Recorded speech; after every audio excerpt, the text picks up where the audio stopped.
Shalom Bapak Ibu yang terkasih di dalam Tuhan. Salam jumpa dan salam sejahtera bagi kita sekalian. Puji Tuhan.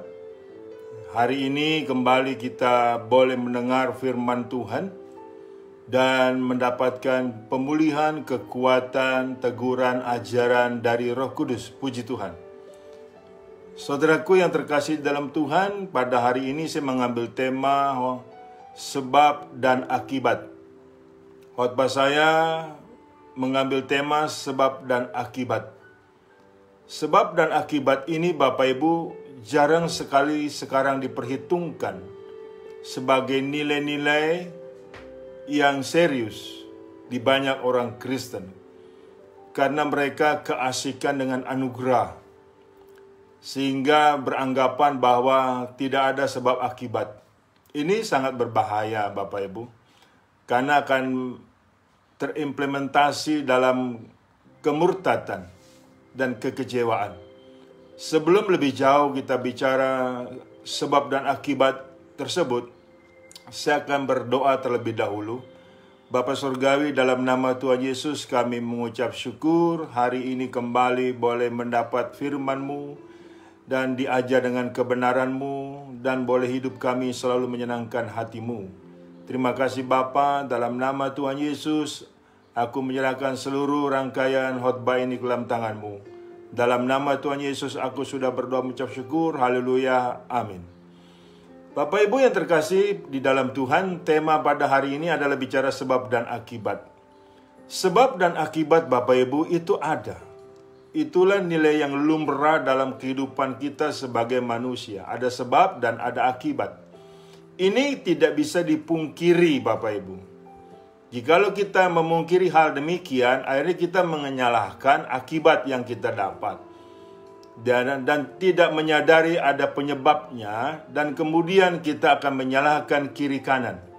Dan bukan tidak mungkin kita bisa menyalahkan Tuhan. Karena sudah banyak terjadi orang Kristen kondisinya seperti itu. Sehingga apa yang dia buat kemudian berakibat kepada dirinya. Dia datang kepada pendeta dan mengatakan, "Pak Pendeta, kenapa saya begini, kenapa saya begitu? Kok Tuhan tidak adil, kok Tuhan tidak peduli?" Nah itu bicara sebab akibat Bapak Ibu.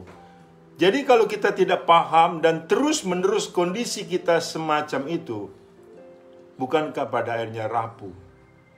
Iya dong, rapuh imanmu. Dan akhirnya tidak memunculkan nilai kedewasaan iman. Tidak memunculkan nilai kesadaran secara kita beriman kepada Yesus Kristus. Saudara, saya akan merunut atau mengurai sebab dan akibat dalam hal apa, supaya kita mengerti. Pertama, sebab dan akibat dalam hal berdoa. Sebab dan akibat dalam hal berdoa. Yakobus pasal 4 ayat 3. Yakobus pasal 4 ayat 3. Atau kamu berdoa juga, tetapi kamu tidak menerima apa-apa. Karena kamu salah berdoa. Sebab yang kamu minta itu hendak kamu habiskan untuk memuaskan hawa nafsumu. Saya ulang supaya jelas. Atau kamu berdoa juga tetapi kamu tidak menerima apa-apa karena kamu salah berdoa, sebab yang kamu minta itu hendak kamu habiskan untuk memuaskan hawa nafsu. Nah, firman Tuhan jelas. Akibat salah berdoa, kita tidak mendapatkan apa-apa. Kita tidak menerima apa-apa. Apakah di sini tidak berekses? Bagi Bapak Ibu, kalau doamu tidak dijawab, berakibat saudaraku, berakibat apa? Kecewa. Menyalahkan kiri kanan, menyalahkan Tuhan, lemah pada akhirnya.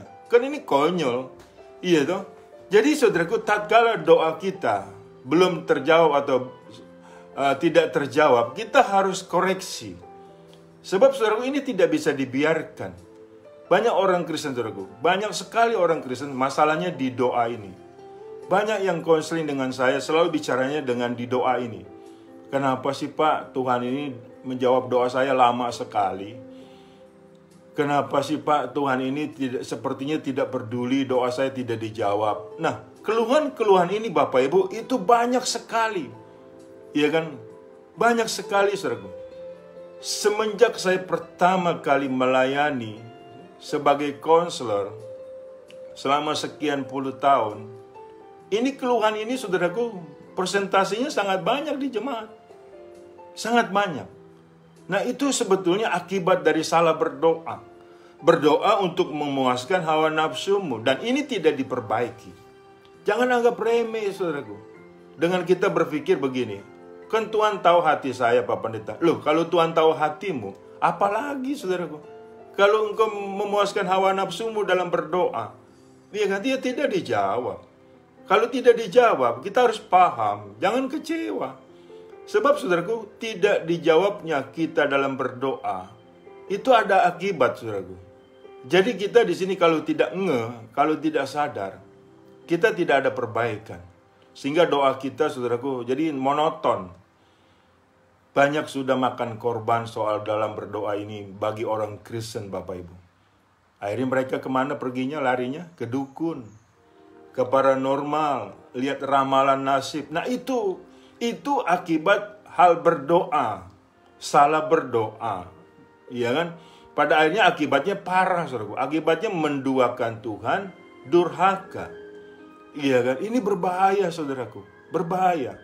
Jadi berdoa itu Tuhan itu bukan untuk, ya kan, bukan untuk membiarkan hawa nafsu kita Bapak Ibu untuk bekerja.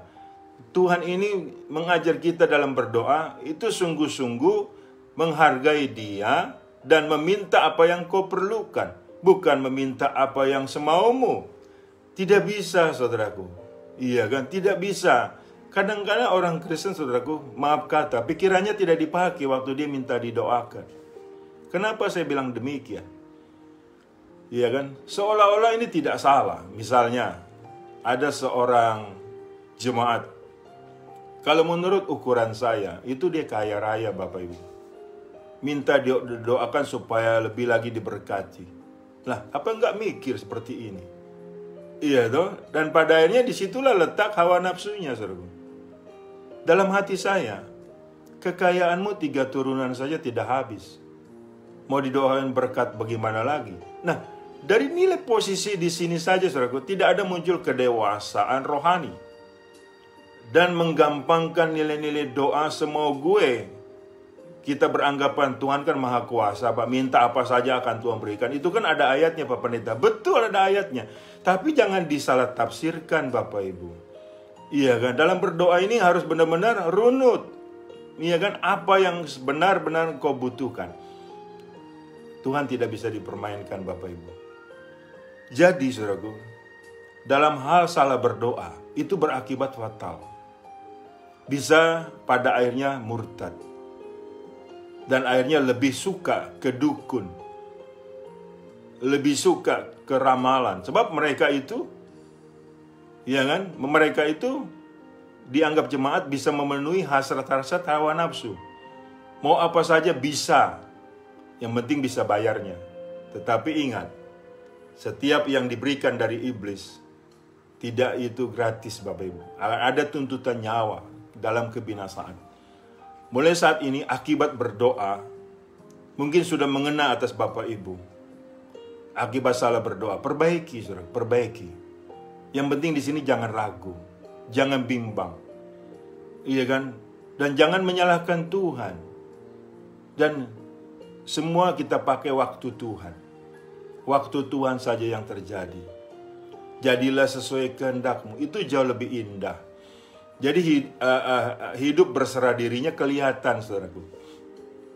Hidup itu bergantung kepada Tuhannya itu kelihatan. Bukan Tuhan bergantung kepadamu.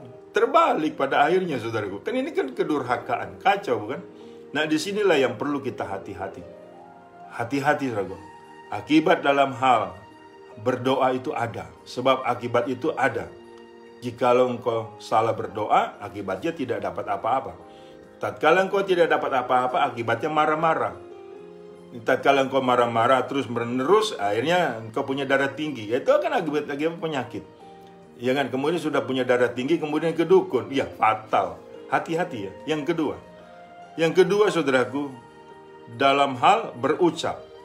Sebab akibat dalam hal berucap itu sangat nyata Bapak Ibu. Di Matius 5 ayat 21 sampai 24. Kamu telah mendengar yang difirmankan kepada nenek moyang kita, jangan membunuh. Siapa yang membunuh harus dihukum. Tetapi aku berkata kepadamu, setiap orang yang marah terhadap saudaranya harus dihukum. Siapa yang berkata kepada saudaranya kafir harus dihadapkan ke mahkamah agama. Dan siapa yang berkata jahil harus diserahkan ke dalam neraka yang menyala-nyala. Sebab itu, jika engkau mempersembahkan persembahanmu di atas mezbah dan engkau teringat akan sesuatu yang ada dalam hati saudaramu terhadap engkau, tinggalkanlah persembahanmu di depan mezbah itu dan pergilah berdamai dahulu dengan saudaramu, lalu kembali untuk mempersembahkan persembahanmu itu. Saudara lihat ayat yang ke-21, kamu telah mendengar yang difirmankan kepada nenek moyangmu, nenek moyang kita, jangan membunuh, siapa yang membunuh harus dihukum. Saudaraku, diawali soal nilai pembunuhan, itu ucapan fatal Bapak Ibu. Jadi pada saat kita berucap kepada seseorang kafir atau jahil, itu gawat sekali saudaraku.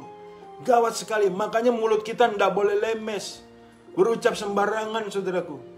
Ngata-ngatain orang sembarangan, mencemooh orang sembarangan. Jangan main-main saudaraku. Dia kan ini disamakan dengan pembunuh.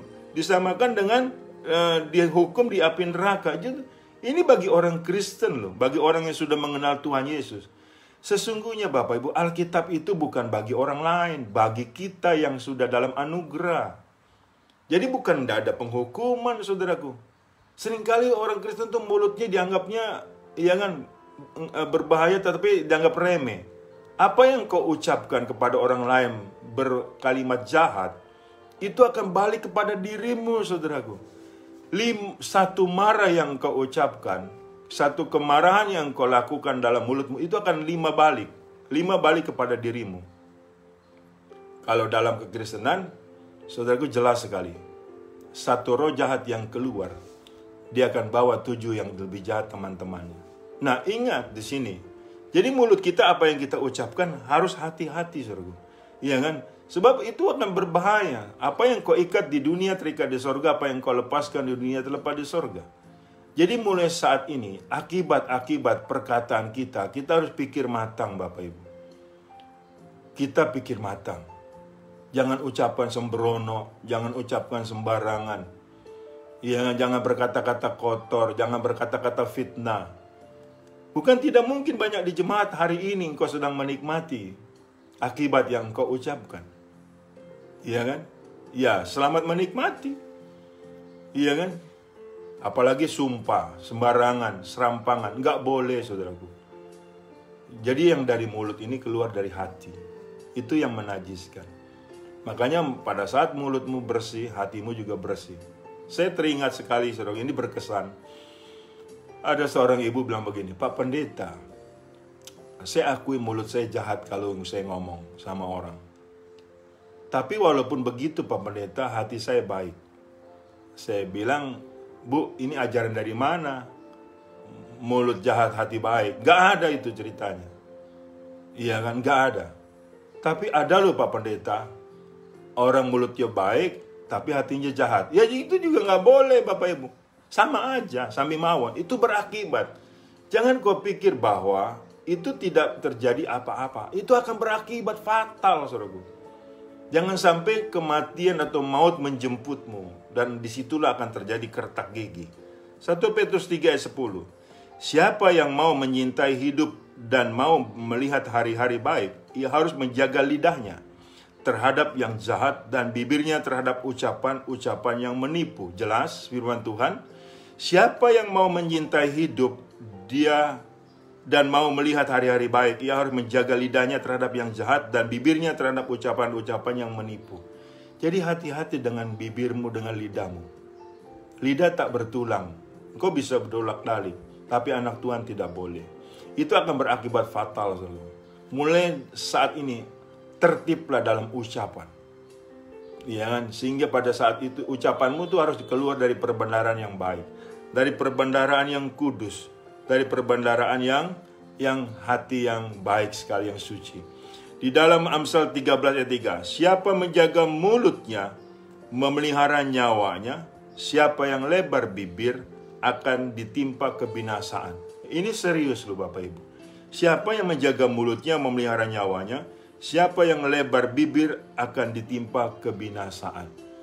Jadi saudaraku, lidah ini walaupun kecil, itu bisa membakar seluruh tubuhmu. Jadi hati-hati dengan ucapanmu. Jadi saudaraku, akibat dari ucapan itu ada, saudaraku.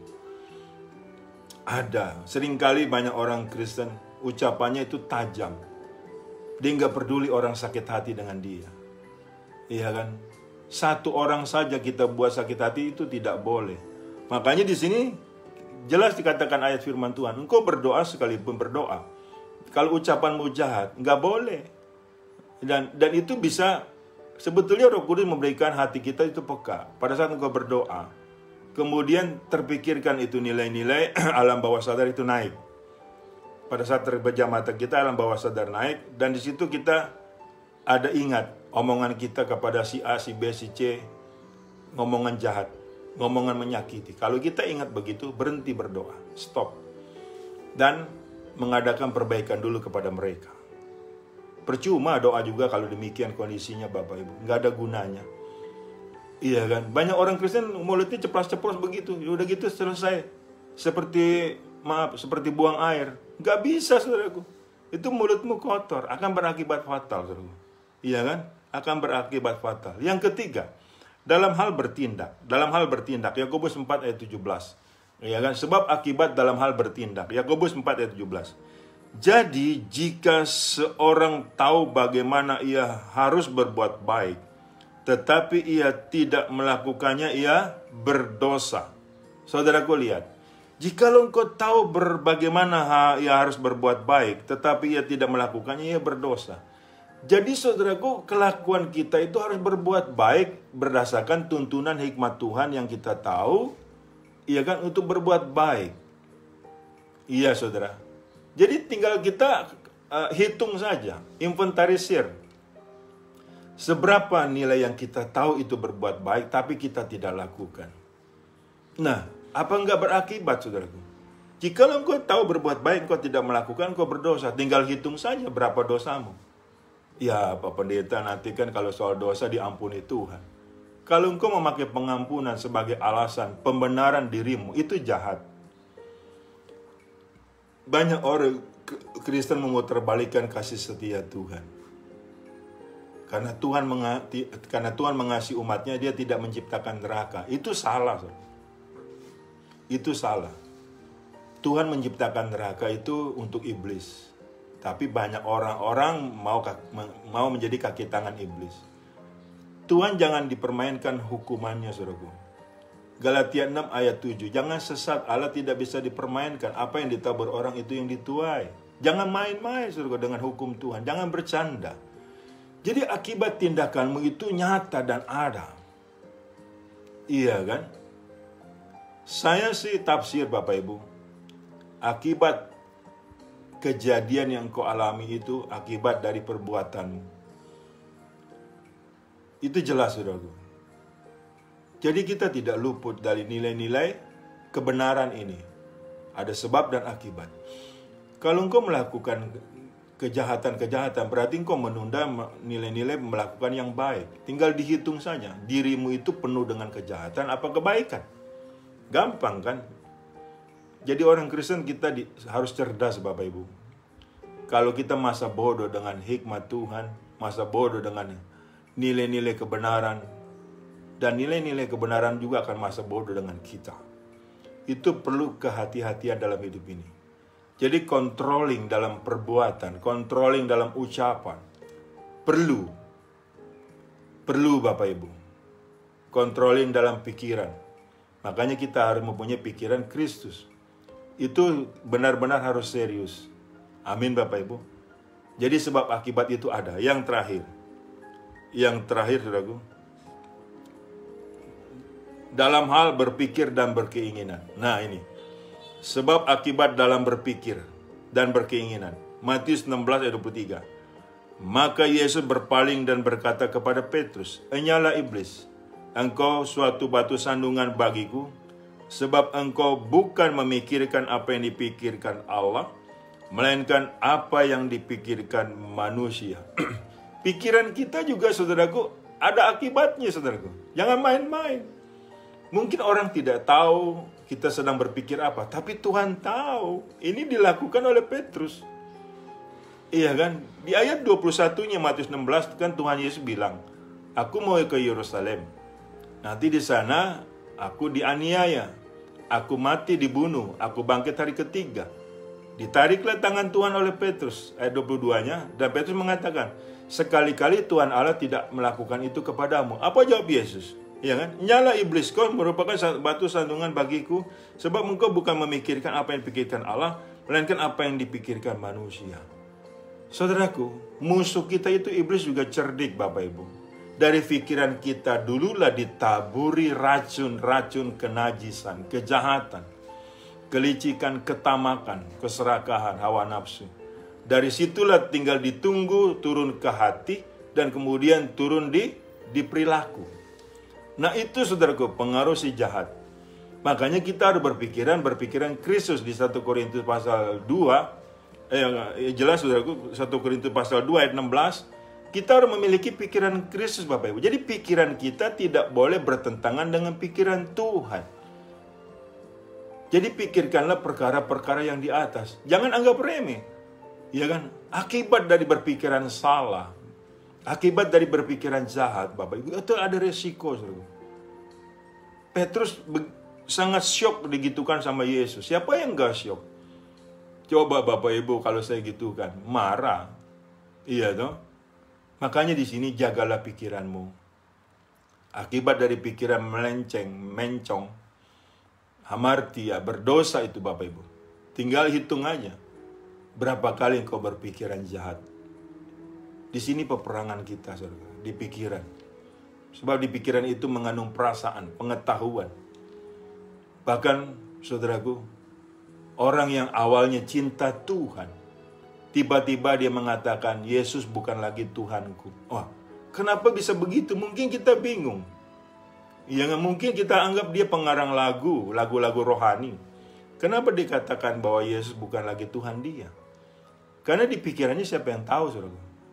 Dia biarkan begitu saja, saudaraku, terbuka. Iya kan? Padahal di Yakobus 4 ayat 7, tunduklah kepada Allah, lawanlah si iblis, maka dia lari daripadamu. Makanya pikiran kita itu renungkanlah firman Tuhan siang dan malam. Renungkanlah Taurat Tuhan. Pikiranmu jangan dibuat melayang. Jangan dibuat terbuka bagi musuhmu. Pikiranmu harus benar-benar juga, hati dan pikiranmu harus jelas di hadapan Tuhan. Jadi akibat berpikir yang kacau, berpikir yang najis, itu ada akibatnya, saudaraku. Ada akibatnya, saudaraku. Iya kan? Bisa saja Tuhan menjauh, saudaraku. Nah, kalau Tuhan sudah menjauh dari diri kita, bahaya. Iya kan? Yakobus 4 dikatakan, yang tadi saya katakan, jelas sekali. Kita harus tunduk kepada Allah. Tundukkanlah pikiranmu kepada Tuhan. Iya kan? Sehingga benar-benar engkau bisa melawan si jahat dan menang. Mulai saat ini, pikiranmu harus dijernihkan. Dicuci, saudaraku, cuci pikiran dengan firman Tuhan, dengan kehendak Tuhan, sehingga pikiranmu pikiran dalam kekudusan. Berbahagialah engkau yang suci hatinya dapat melihat Tuhan. Benar, Bapak Ibu, bahwa akibat kita berpikir ini jangan main-main. Di Matius 5 ayat 8, berbahagialah orang yang suci hatinya karena mereka akan melihat Allah. Puji Tuhan. Jadi mungkin kita tidak melakukan perbuatan berdosa, tapi pikiran bagaimana? Itu Tuhan tahu. Tuhan kita maha tahu, dia tidak bisa dipermainkan.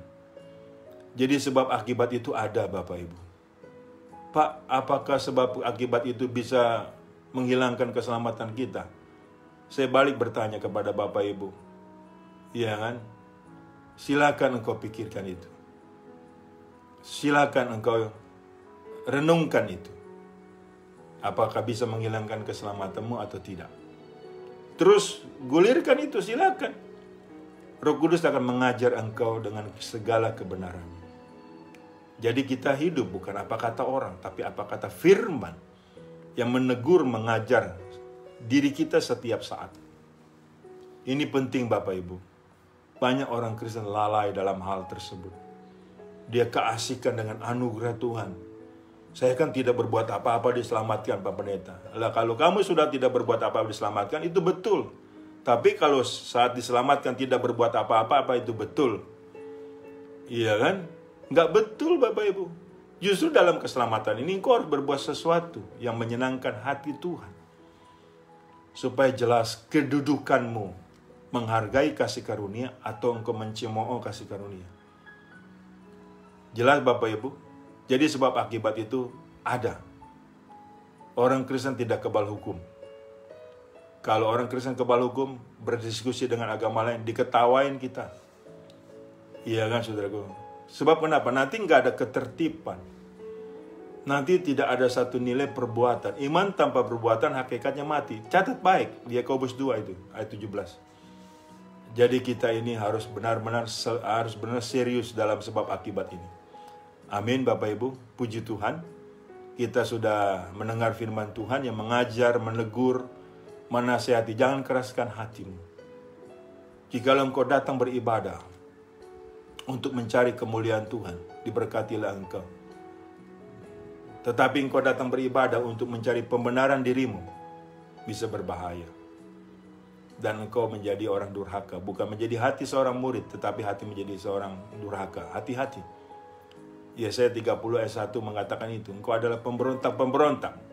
Datang kepada Tuhan bukan dorongan dari roh Tuhan, tapi dari yang lain. Hati-hati ya Bapak Ibu, puji Tuhan. Hari ini kita sudah mengenal, mengetahui, memahami apa itu sebab akibat.